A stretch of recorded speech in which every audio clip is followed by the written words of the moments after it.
Welcome back to the deep dive. This is where we dig into the sources you send us, pull out the key insights, and maybe find a few surprises along the way. Today, we're really getting into something you see everywhere now, from menus to markets. The farm-to-table movement. It's a really fascinating area because this movement, people often call it F2T, it kind of pushes against the massive industrial food system we rely on. Right. You know, that huge system, its main job is feeding the U.S., feeding our trading partners. It's all about efficiency, scale, getting bigger and faster. And technology is key there. Oh, absolutely. Huge investments in things like robotics, automation, anything to maintain that competitive edge globally. It's a behemoth. Okay, so that's the backdrop. Our mission today, then, is to really unpack F2T. We want to explore if it's, more than just a trendy phrase on a menu. Exactly. Is it actually changing how we think about food, how it's produced, the ethics behind it? And it seems like it might be. I mean, the sources point to some pretty serious institutional buy-in. It's not just niche restaurants anymore. No, not at all. Look at schools, for instance. One source mentioned something like 1,200 school districts across the country. Wow, that many. Yeah, places from Alabama all the way to Iowa. They've set up direct links with local farms. Kids are actually eating locally grown produce in the cafeteria. That's a significant shift from industrial canned peaches to fresh stuff from down the road. It really is. And it signals that institutions, big buyers, are starting to value proximity and, freshness, not just the absolute lowest price. And didn't one source mention Iowa, Woodbury County, taking it even further? Yes, that's a key example. They apparently put in a mandate last year. A mandate? Yeah, basically saying their food service suppliers, the companies contracted to provide the food, have to buy a certain amount locally. So it's not just encouraged, it's required. Exactly. It moved from being a nice idea, a consumer preference, to being, policy, a civic requirement. That changes the whole game for local supply chains.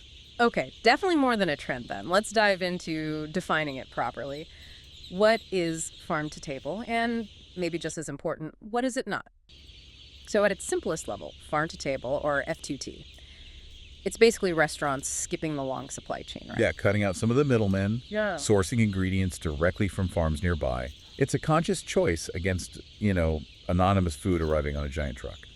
And how does that differ from, how most restaurants get their food? Oh, it's fundamentally different. The traditional model often involves ingredients traveling, thousands of miles. Right. And to make that journey possible, the food has to be handled in very specific ways. Think about tomatoes, for example. Picked green. Pick rock, garden green, yeah. Weeks before they naturally ripen. Why? Just so they don't turn to mush during transport and storage. No.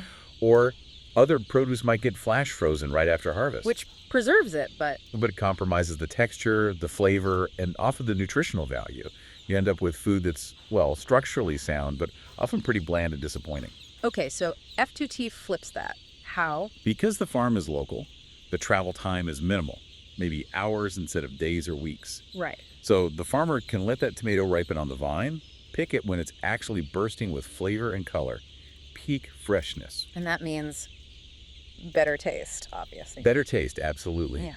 But also more vitamins, higher nutritional density. The food arrives at the kitchen in its prime. And that changes how chefs cook. Totally. If you've got an amazing tomato that tastes like sunshine, you don't need to drown it in dressing or complex sauces. You let the ingredient shine. Exactly. Chefs often favor simpler preparations. The food speaks for itself. The quality is the star. But you mentioned earlier the definition might be broader than just restaurants and farms. Yes, definitely. That simple restaurant farm link is sort of the popular image, but the sources, especially the Rutgers analysis, paint a much bigger picture. They talk about farm to fork, or F2F. Okay, farm to fork, what's the difference? It's more systemic. Rutgers defines it as, a food system in which food production, processing, distribution, and consumption are integrated. Integrated, meaning all the pieces working together. Yes, integrated to enhance the environmental, economic, social, and nutritional health of a particular place. Of a particular place. So it's really community focused. Precisely. It's not just about one restaurant's menu. It's about building a whole local food ecosystem where all the parts, farmers, processors, distributors, sellers, eaters, are connected and ideally benefiting the local community and environment. That sounds much more ambitious. It is. But here's a really important point, a wrinkle. The sources stress. Uh-oh, the catch. Kind of. The term farm to table itself. Yeah. It's not legally regulated or certified, Meaning? meaning anyone can technically use it. If a restaurant buys, say, some herbs from a local farm, but gets everything else from a national distributor, they could still potentially label a dish farm to table. There's no official body checking or enforcing a strict definition. So it's like natural or farm fresh on packaging. Sounds good, but doesn't guarantee much. Exactly. It's more of a philosophical claim or a marketing term than a verifiable standard in many cases. That must create problems. If you're a restaurant really doing it, investing in those local relationships. It does. You're competing with others who might just be using the term loosely. It puts the burden on the truly committed businesses to prove their authenticity. How do they do that? More marketing effort, basically. Showing pictures of their farmers, naming the farms on the menu, really telling the story of where the food comes from, trying to build trust because there isn't, a government stamp of approval. Okay, so that lack of regulation is a key challenge. What about the core problem F2T is trying to solve? You mentioned access earlier. Right. There's this disconnect. Lots of people want to buy fresh, local food. The demand is there. But it's hard to find or inconvenient. Often, yes. Think about the classic way to buy direct from a farmer. The farmer's market. Usually Saturday or Sunday morning, right? Exactly. But what if you work weekends? Or you've got kids' sports or other commitments? That main access point just doesn't work for a lot of people. And is that a small number of people? Not at all. Yeah. One of the sources cited Bureau of Labor Statistics data. Something like 35% of Americans work on weekend days. Wow, over a third. Yeah. So potentially more than a third of the population finds it difficult, if not impossible, to get to a farmer's market regularly just because of scheduling. So if you miss the market, what were the options before F2T became more widespread? Mostly just the supermarket, Right. which relies on that long-distance industrial supply chain we talked about. Yeah. Less fresh, less local connection. Okay, so F2T acts like a bridge. That's a great way to put it. It creates other access points. Restaurants, maybe some grocery stores focusing on local delivery services, institutions like schools. But farmers get more consistent sales outlet. Right. More reliable income, hopefully. And consumers get the benefits of local food, the freshness, the flavor, supporting the community without having to rearrange their entire weekend. It sounds like it's filling a gap left by the traditional system's inflexibility. I think that's a big part of its appeal and growth, definitely. It meets a need for both quality and reasonable convenience. Okay, so I've got the definition, the contrast with traditional supply, the access issue it solves. Now let's get into the why. What's really driving this? The sources suggest it's more than just taste buds. Oh, absolutely. There's a strong ethical and environmental undercurrent. It taps into a broader awakening about where our food comes from and the impact of our choices. An awakening, like people realizing the downsides of the industrial system. Partly, yes, but also a positive vision for something better. It's about shifting focus from just, me and my plate to the health of the whole community and the environment. And the Rutgers analysis you mentioned earlier, it outlines some core principles. Yes, they identified 4 key pillars that really define the ambition of the movement, moving it beyond just a restaurant trend. Let's break those down. What's the first pillar? The first one is food security, but they define it broadly. It's not just about your family having enough food. Okay. It's about the entire community's needs, with a specific emphasis on ensuring that low-income households also have access to fresh, healthy, local food. Equity is built into the ideal. That's interesting because often F2T food is more expensive, isn't it? We'll get to the pricing data later, but how does that square with helping low-income households? That's a critical tension, you're right. It's a real challenge. So how does the movement address it, ideally? It can't just rely on high-end restaurants. That's where things like those school lunch programs become vital. Ah, the institutional angle again. Exactly. When a large public institution commits to local sourcing, it creates volume and stability for farmers. That can allow for more moderate pricing on some items, moving F2T from just a specialty item to potentially more of a staple, accessible through community programs, maybe subsidized markets. It requires conscious effort and policy. Got it. So it needs scale beyond just individual consumer willingness to pay a premium. What's pillar number 2? Proximity. This is kind of the logistical heart of F2T. Making things closer. Simple idea, profound implications. It means all the pieces of the food system, the farmer, the processor, the seller, the eater, should be as physically close as possible. Why is that so important? 2 main reasons. First, it builds relationships. You know your farmer, the restaurant knows the supplier. There's transparency, accountability, trust. It's not an anonymous transaction. And the second reason? The environment. Shorter distances mean drastically fewer food miles, less fuel burned, lower carbon footprint. It directly tackles the huge environmental cost of long-distance food transport. Makes sense. Less travel, less impact. And you build community ties. Okay, pillar 3. Self-reliance. This is about building communities that can, to a large extent, feed themselves. Reducing dependence on outside food. Exactly. Minimizing reliance on those long, complex, and sometimes fragile global supply chains. Building local resilience so that communities aren't completely vulnerable if there's a disruption far away like a fuel crisis, or a trade issue, or even extreme weather impacting a major growing region elsewhere. So, local food systems are more stable? Potentially, yes. Yeah. More robust in the face of external shocks. It's about regaining some local control over the food supply. Okay, and the last pillar, number 4. Sustainability. This is the big long-term promise. Ensuring it can last. Precisely. The food system created shouldn't deplete the resources it depends on. No polluting water, degrading soil, or harming biodiversity in a way that compromises the future. The Rutgers definition puts it starkly. The system shouldn't stifle the ability of future generations to meet their food needs. That's a heavy responsibility. It means farming practices have to be truly regenerative, not just extractive. Yes, it connects directly to things like organic farming, soil health initiatives, water conservation, protecting pollinators. It's about ensuring the whole system can continue indefinitely. These 4 pillars, food security, proximity, self-reliance, sustainability, they paint a really holistic picture. They do. And they feed into even broader strategies like the international farm-to-fork strategy mentioned in the sources. Right, that sounded like a big policy push. It is. It's essentially an action plan to accelerate the transition towards a fully sustainable food system across the board. And it has specific targets. Oh yeah, very specific and ambitious goals.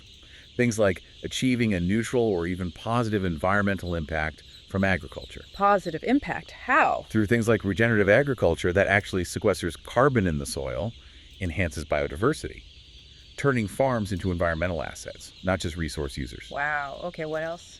Actively mitigating climate change and adapting farming to the changes already happening. That means developing crops that can handle drought or floods, changing planting times, improving water management. What's an agriculture resilient? Exactly. Another goal is reversing biodiversity loss. Think preserving heritage seeds, creating habitats on farms. Moving away from monocultures. Right. And then, crucially, ensuring food security, nutrition, and public health for everyone. Access to enough safe, nutritious, sustainable food is a core goal. And the economics. Does the strategy address that? Yes. The 5th goal is about preserving affordability while ensuring fair economic returns for farmers and everyone in the supply chain, making it economically viable and competitive, promoting fair trade. So it's trying to balance the environmental, social, and economic aspects? That's the goal. It's incredibly complex, but you can see how these policy aims reflect those core F2T pillars. It's about redesigning the whole system, not just tweaking the edges. That focus on ethics and systems brings us nicely to the real-world effects. Section 3, the economic and cultural shifts we're seeing because of F2T. What are the clear benefits making businesses and consumers jump on board? Well, the economic ones, especially locally, are pretty direct. Like keeping money in the community. Exactly. When a restaurant buys directly from a local farmer, that money stays local. It circulates, supports other local businesses, helps the regional economy grow instead of, going straight to a massive national corporation headquartered somewhere else. A multiplier effect. Sort of, yeah. And it creates this really positive feedback loop. The restaurant gets incredibly fresh, unique ingredients. Which helps their reputation and menu. Right. And the farmer gets a reliable buyer, often better prices than selling wholesale, and recognition for their work. That recognition is important too. And I read that some restaurants even collaborate with farmers on what to grow. Yes. That's a fascinating aspect. If a chef has a strong relationship with a farmer, they might say, hey, could you try growing this specific type of heirloom bean for us next season? So the farmer gets guaranteed business for that crop. And the chef gets unique ingredients tailored to their menu. The farmer becomes almost like a partner in menu development. That's pretty cool, and beyond the direct business benefits. Well, it makes good food more visible and available, like we discussed. F2T restaurants and retailers bring local, often organic options into neighborhoods where maybe only the big supermarket existed before. It broadens access. And then there's the marketing angle. It's just popular, right? Hugely popular. It's a powerful narrative. The The source mentioned, what was it, 3.2 million Instagram posts tagged #FarmToteable. Wow. That tells you something about the cultural resonance. It's a story people want to be part of as consumers.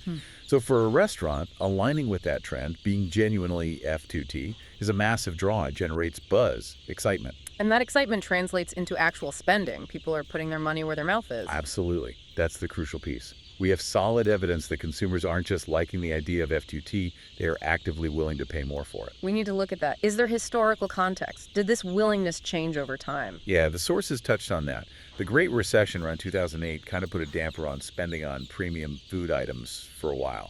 People tightened their belts. Makes sense. But since the economy recovered, especially with millennial consumers becoming a dominant force, spending patterns shifted. Experience became key. Eating out as entertainment. Exactly. And one study highlighted that millennials were spending like 44% of their food budget on dining out. 44%, that's huge. It is. And when you're eating out that frequently, the story behind the food, the sourcing, the ethics, the quality becomes much more important. It drives trends like F2T. So the willingness to pay. Is there specific data on how much more people will pay? Yes. A study in South Carolina provided some really concrete numbers. They found consumers were willing to pay, on average, a premium of 27% more for produce they knew was local. 27%, that's significant. It is. And 23% more for local animal products. That's not a small difference. It confirms people are making a conscious financial choice to support local, sustainable food. It's almost a form of economic joting. Voting with your wallet, literally. Pretty much. And this isn't brand new either. Think back to 2007. What happened in 2007? Oxford Dictionaries named locavore their word of the year. Locavore. Someone who eats local food. Right. The fact that term went mainstream back then shows this idea was already gaining serious traction, moving from a niche concept to something widely understood. And has that trend continued in the food industry itself? Definitely. Look at the National Restaurant Association's culinary forecasts. These are based on surveys of hundreds, thousands of professional chefs in their 2016 forecast. What was topping the list? Local sourcing was dominant, #1 trend. Locally sourced meats and seafood. #3, locally grown produce. It was clearly top of mind for chefs across the country. And you mentioned something even more specific earlier, hyper-local. Yes, that was fascinating. Ranking at #4 was hyper-local sourcing. Meaning even closer than just local. Yeah, like food grown maybe in the restaurant's own garden on the rooftop or sourced from a farm literally down the street. It suggests the demand for proximity and transparency is getting even more intense. Not just the same county, but the same neighborhood. Exactly. And related to that, #13 on the list was the rise of farm or estate-branded items, where the name of the specific farm becomes a selling point on the menu. It all points to this deep desire to know the story, know the origin. Know the farmer, trust the source. It's a powerful cultural and economic force. Okay, so the demand is there, the ethics are appealing, the economics can work, but let's get practical. This sounds like a lot more work for the restaurant, doesn't it? Oh, absolutely. Yeah. That's the operational reality check. Yeah. If you're a chef or owner serious about F2T, you can't just call one big supplier once a week. No easy button. Definitely no easy button. You have to actively research local farms, build relationships, figure out who grows what, when it's available, how to get it delivered. It's constant logistical work. Sourcing becomes a major part of the job. And it's not like local farms have everything all year round, especially in most climates. Exactly. That's a huge constraint. The data we saw suggested that, on average, restaurants can only consistently source from local farms for about 20 weeks a year. 20 weeks.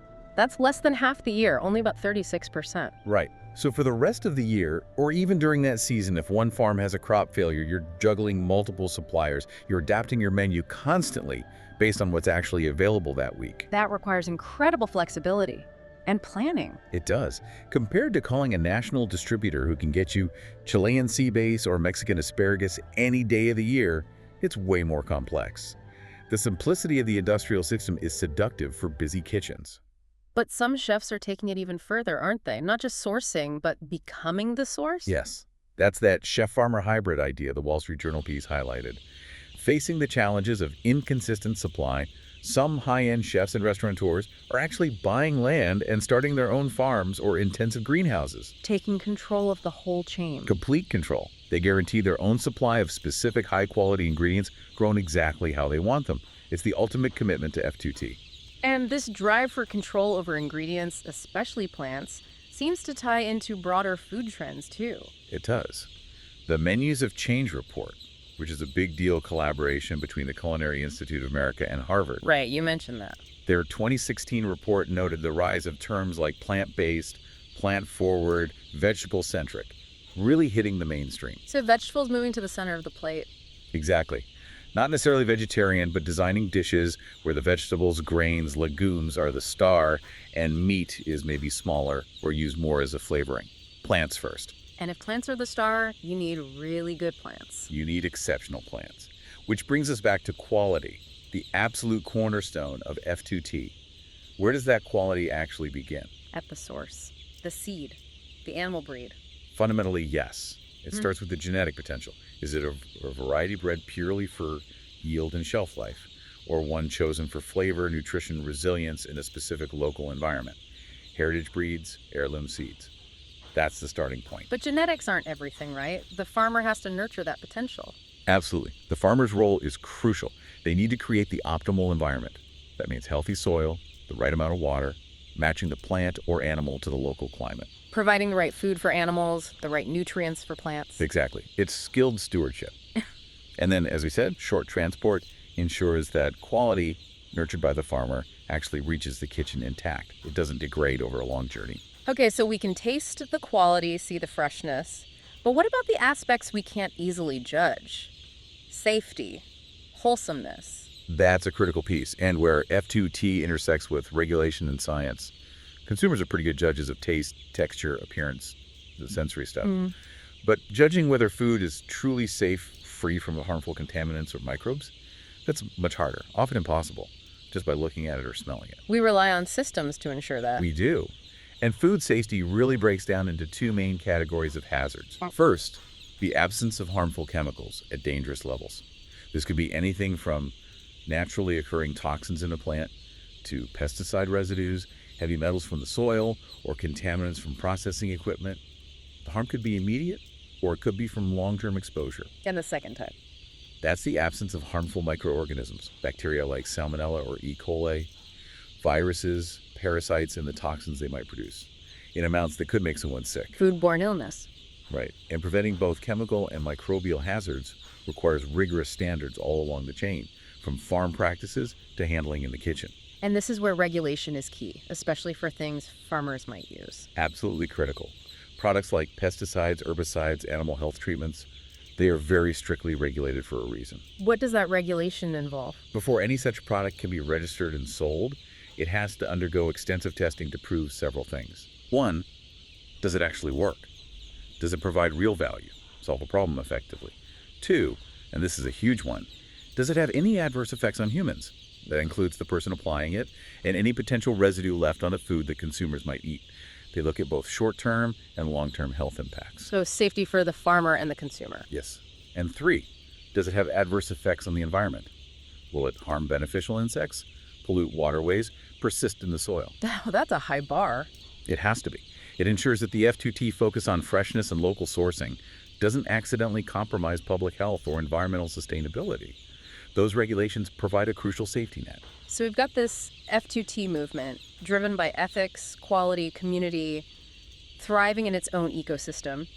But like you said at the start, it exists alongside this massive industrial agri-food system. We need to talk about that contrast. We do, and we have to acknowledge first that all farming impacts the environment. You're transforming land, using resources. It's inherent in the activity. Right. And it's generally in a farmer's own long-term interest to keep their land healthy and productive, especially if it's a family farm passed down generations. But they might not always know the full impact of certain practices. Exactly. Some effects, like subtle changes to soil microbes or downstream water quality from certain fertilizers, might not be obvious without scientific study. That's where guidance from researchers and regulations, like the pesticide rules we just discussed, come in to highlight potential long-term issues and ensure sustainability. Okay, but the goals of that huge industrial system are quite different from F2T's pillars, aren't they? Radically different in many ways. The industrial sector is focused on maximizing yield, driving down costs through efficiency, and maintaining global competitiveness. It's about feeding billions of people and supporting huge international trade flows. And technology is the key driver for them. Absolutely. The investment is enormous. They're pouring billions into agri-tech and smart agriculture. What does that look like on the ground? What kind of tech are we talking about? Everything from GPS-guided tractors that plant seeds with incredible precision to drones that monitor crop health field by field to sophisticated sensors measuring soil moisture and nutrient levels in real time. Data-driven farming. Very much so. Plus robotics for tasks like harvesting or milking, and AI for predicting yields, pest outbreaks, or optimizing complex logistics across global supply chains. And the market growth numbers reflect this huge investment. They really do. The sources gave some startling figures. The overall global agricultural technology market, it was around $15 billion USD in 2020. Okay. Forecasted to hit $25 billion by 2025. That's massive growth in just 5 years. Almost doubled. Yeah. And then look specifically at smart agriculture, the really data-intensive stuff, sensors, IoT, and farming. That market was valued at about $9.6 billion in 2017. And the forecast. Forecasted to reach over $23 billion by 2022. Again, more than doubling in 5 years. The pace of tech adoption and investment is just accelerating incredibly fast. So that industrial system is racing towards more automation, more data, more scale. While F2T is emphasizing proximity, relationships, sustainability, community scale. It's a fascinating tension. How do these two worlds interact? Does F2T influence the big players, or is it just operating in a separate sphere? It's starting to influence them, I think. The consumer demand for traceability and transparency, which F2T champions, is pushing even large companies to find ways to prove provenance. Like using blockchain to track food through the supply chain. Exactly. That's an industrial scale technology, but it's being used partly in response to the values F2T has brought to the forefront. So there's some crossover. And what about technologies specifically for the F2T market? Is that developing differently? It has to. The needs are different. F2T tech isn't about managing 1 million acres. It's about facilitating those local connections and ensuring that quality. So instead of global yield prediction. Maybe it's an app that connects local chefs directly with farmers' real-time inventory, or sensors for optimizing water use on a small organic farm. Or simpler, transparent digital tools to let consumers easily verify a restaurant's claim about sourcing from that farm down the road. Using tech to build trust and efficiency on a local level, not just a global one. Precisely. It's leveraging technology to support the F2T values of proximity, transparency, and community connection, rather than just driving for maximum industrial scale. Hashtag outro. Okay, let's try and wrap this up. We've covered a lot of ground today. What are the key takeaways for you listening in? First, farm to table, or F2T, is clearly much more than a passing food trend. It's a significant movement with deep ethical, environmental, and economic roots. Absolutely. And it's driven by real consumer action. We saw the data. People are willing to pay a considerable premium for food they know is local, fresh, and produced sustainably. That willingness fuels the entire movement. And it's not just about individual choices. It's supported by broader goals, like that farm-to-fork strategy, to aim for systemic change towards sustainability, community self-reliance, close proximity between producer and consumer, and health equity. Right. And all the signs point to local and regional food systems continuing to grow. Consumers increasingly want that connection, that relationship with the people who grow their food. But building those strong local systems isn't simple. It needs everyone involved: farmers, consumers making conscious choices, educators teaching the principles, community leaders pushing for supportive policies, like those school purchasing mandates. It's a collaborative effort. Now, we also saw the other side.